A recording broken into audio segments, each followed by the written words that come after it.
All right, let's see if we've got what we want. The bubble nebula.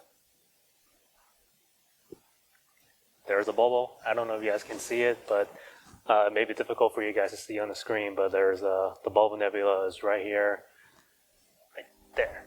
And let's check our histogram. Histogram is right where we want it, and again, it might be hard for you guys to see, but that is 8 minutes, ISO 3200 with the L-eXtreme filter. Oh man, I don't know about that. I'm gonna have to rethink this.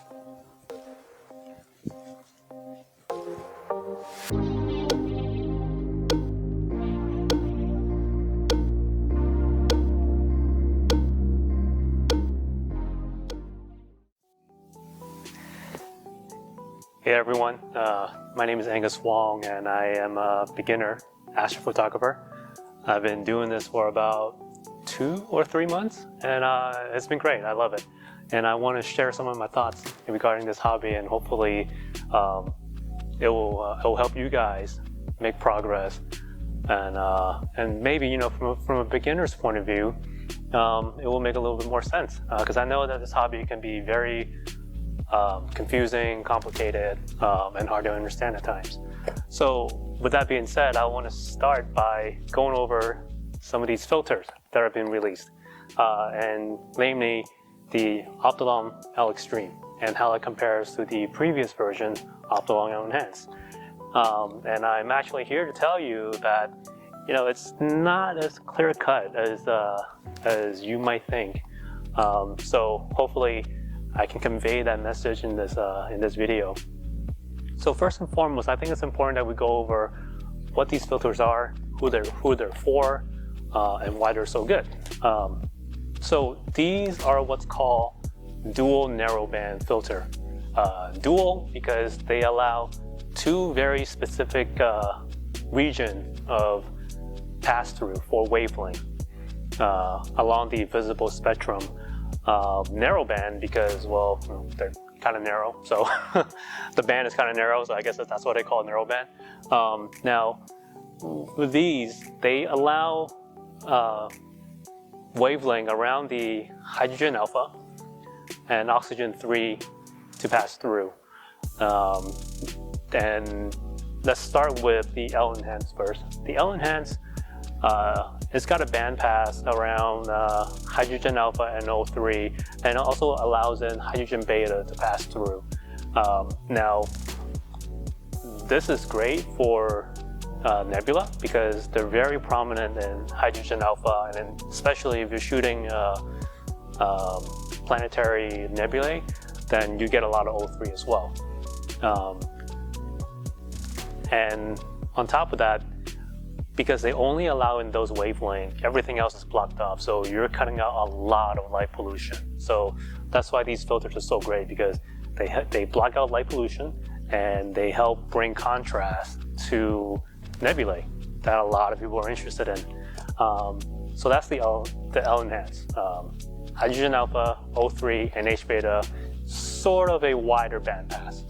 Now the L-eXtreme, it does exactly what the L-eNhance does, but it does it a little bit better, and that is achieved by further narrowing that bandpass to, I think it's like a 7 nanometers bandpass. So that's really narrow, that's really selective, and in addition, L-eXtreme has effectively cut off the hydrogen beta bandpass. So you're only getting hydrogen alpha and oxygen 3, and that's it, and nothing else.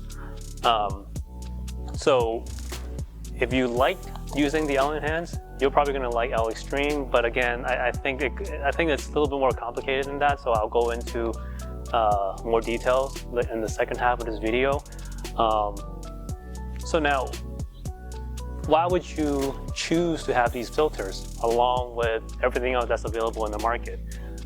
So these dual narrowbands are great because if your primary targets are nebulae or any deep sky object with a ton of hydrogen alpha and O3, then this is good because you're blocking out every single wavelength of spectrum that isn't hydrogen alpha or oxygen 3 related. So your image will be greatly contrasted with just your nebulae.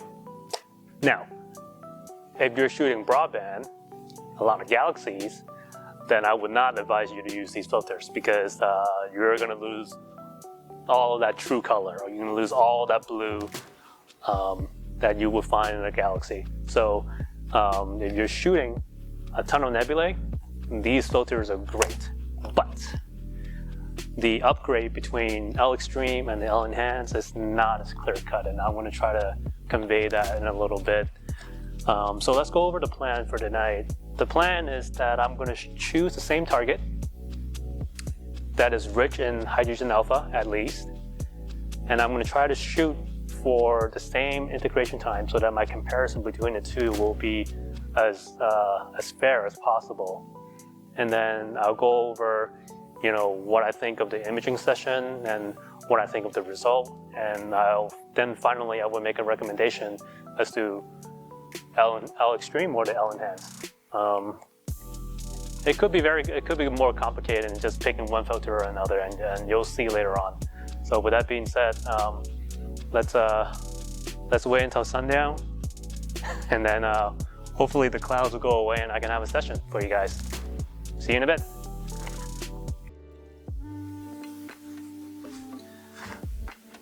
So I just wrapped up the L-eXtreme session. I had about an hour and a half of data in there. Right now I'm doing the darks, and when this is over, I'm going to do the meridian flip, and then I'm going to swap in the L-eNhance filter and see how they compare with the same hour and a half worth of data. And a little tip is that you never want to switch filters or anything like that out in the dark in the middle of the night, because number one, it's cold. It's about 44 degrees right now. That's 6 degrees Celsius everywhere else. So if you are going to do that, wear your gloves, keep your fingers warm. So when you do flip your, change out your filter, at least your fingers will be warm and you won't drop the filter on the ground, which I've done many a times. So wear gloves when it's cold.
I'm gonna keep my voices down because it's really late at night. It's 2:30 right now. Everyone's asleep, my neighbor's asleep, so I'm gonna keep my voice down. So I wrapped up my session with the L-eNhance. I've got my 1 hour and a half, and I'm gonna compare that to the 1 hour and a half that I got earlier with the L-eXtreme. And let's hope that this comparison will show something meaningful. And it's actually really clear right now. I can still see Orion, and I'm really tempted to start a new session and just let it run through the night. But you don't want to do that because at 2:30, 3 a.m. It's cold, your fingers are crushed, and you're tired. You don't want to start a new session because now you're just gonna make mistakes. You're gonna drop something, you're gonna break something, and it's just not worth it.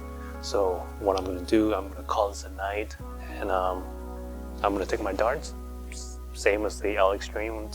I'm gonna take my darts for about an hour, and I'm just gonna cover this up, and I'll clean up tomorrow morning.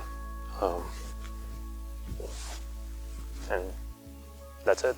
So I'll come back in a bit, and we'll go over the two pictures between L-eXtreme and L-eNhance.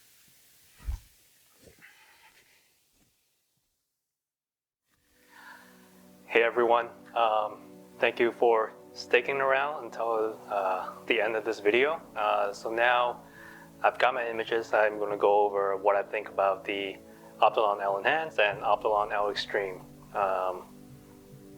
To give you a prelude, I'm going to say that Optolong L-eXtreme is objectively better, but I have a hard time recommending it to people unless they've considered their imaging system as a whole, not just individual components, and I'll go over why.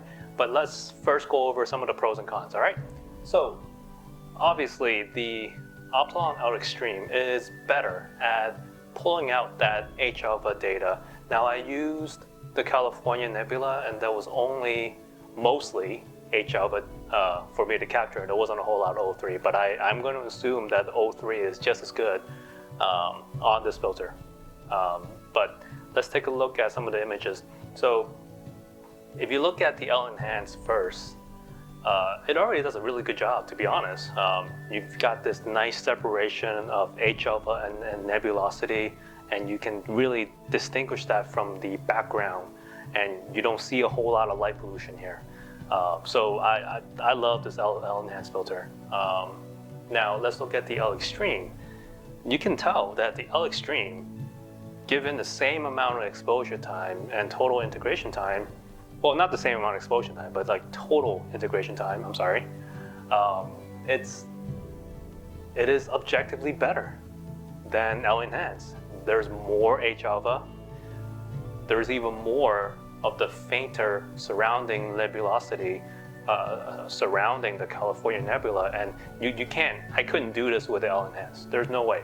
But with the L-eXtreme, I was able to pull that out. So objectively, L-eXtreme is better, hands down. But I gotta talk about some of the cons. Con number one, L-eXtreme is more expensive. You can hardly ever get it right now because everything is sold out. But the biggest drawback will be the longer exposure time required to produce an image. Now, when you look at these two, the California Nebula, it's big, it's bright. There's a lot of H-alpha for you to collect, so the difference is not big. You know, we're talking about 6 minutes on the L-eNhance, 7 minutes on the L-eXtreme.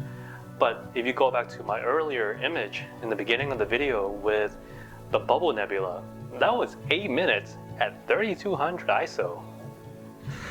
That's a lot. That's so much that I don't think I want to go beyond 8 minutes ever with this camera. So those are the cons. It's more expensive, it's hard to get, and the longer exposure time. Now, can I recommend it? And I said earlier that despite being it objectively better, I cannot recommend it blindly, because this filter will test your imaging system as a whole. If there's a weak point, it will find it, and I'll go over why I think that is. So it all ties to the longer exposure time. Let's talk about your camera. Can your camera cope with the longer exposure time needed to produce an image? You know, let's talk about ISO noise.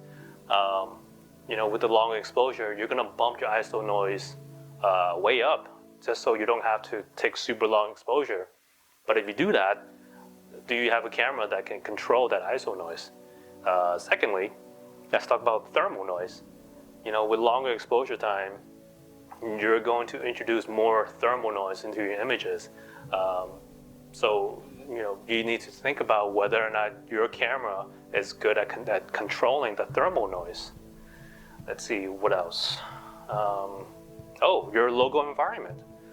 Are you taking images in a warm environment? Because if your ambient air is warmer, then it's going to heat up the sensors faster. So, you know, if you start seeing thermal noise at, say, 6 minutes at 50 degrees, who knows? You may start seeing thermal noise when it's 70 degrees outside at only 5 or 4 minutes.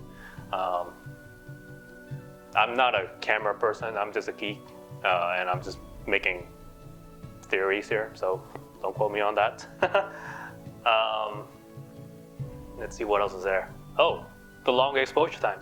It will stress your mount, and it will stress your guiding capabilities. You know, do you have a mount that can reliably give you 5, 6, 7, 8 minutes of star trail free images? Because, you know, to do that, you need to have, you know, really good balance, really good polar alignment. And we all know in this hobby that some nights, no matter what you do, your mount is not going to be balanced. It just happens.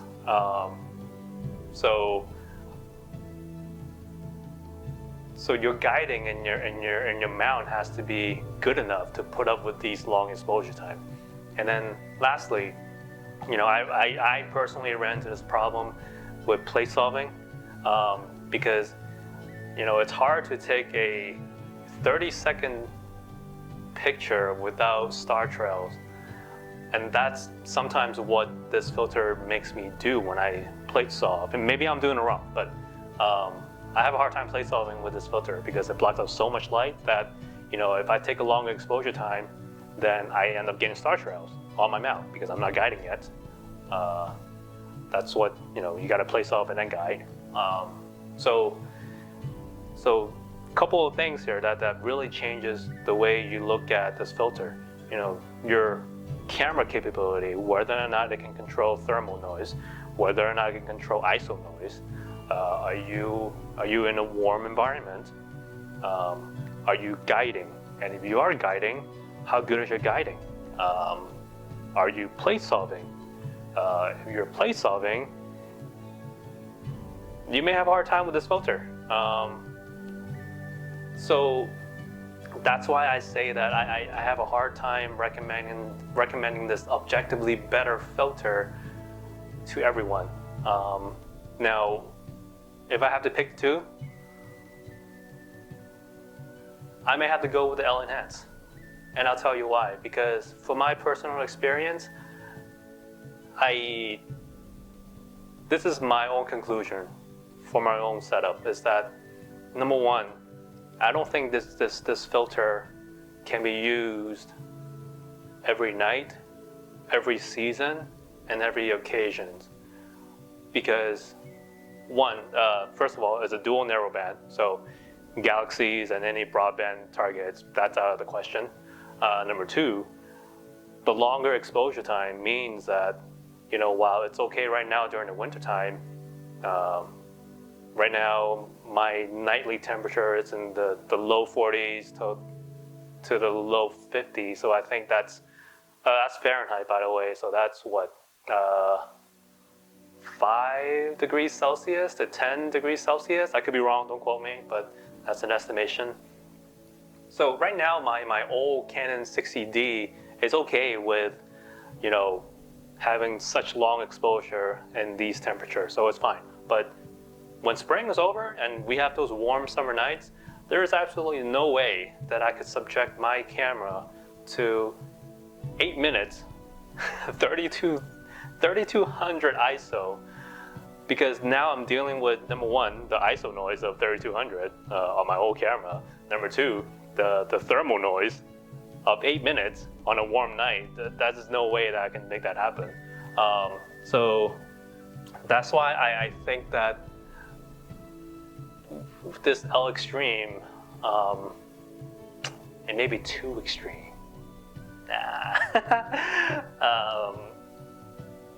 So I'm rambling, but let's get to the end of this video. You know, which filter can I recommend for a beginner? I'm gonna have to recommend the L-eXtreme because one, it's cheaper, two, it's more readily available, three, it's more accessible. You can use it on more occasions. Four, it doesn't stress your mount as much as the L-eXtreme would. I'm not going to stop you from getting the L-eXtreme because it is objectively better, but I just want you to know that these drawbacks extend beyond the filter itself. These drawbacks will test your rig. It will test your camera capability, your guiding capability, and your plate solving capabilities. And I think that, on a warm night, you just cannot use this filter. Now, if you have a dedicated cool astro camera, then I can recommend this filter, because if you can cool your sensor to -10, -20, then I don't think you need to worry about thermal noise. But on a DSLR that most people are on right now, for beginners, I really think that you're better off with the L-eNhance, just because you're getting 85 to 90% of the image quality that you would from the L-eXtreme. Sure, you're missing that 10%, but is that worth buying new equipment just because you want that extra 10%? I don't think so. Is it worth that on some nights you cannot use this filter because it's too warm and you don't have the equipment to cope with the thermal noise? I don't think so, because if you look at the L-eNhance, it does a really good job, and I really like it. And I personally think that I can use the L-eNhance long term more often than I can with the L-eXtreme. So that's my conclusion. Hopefully you found that useful. And if you have any additional comments, feel free to put them in the comment section below. And if you have any requests for reviews, tips and tricks, or anything astrophotography related, put it down in the comments and I'll see what I can come up with for the next video.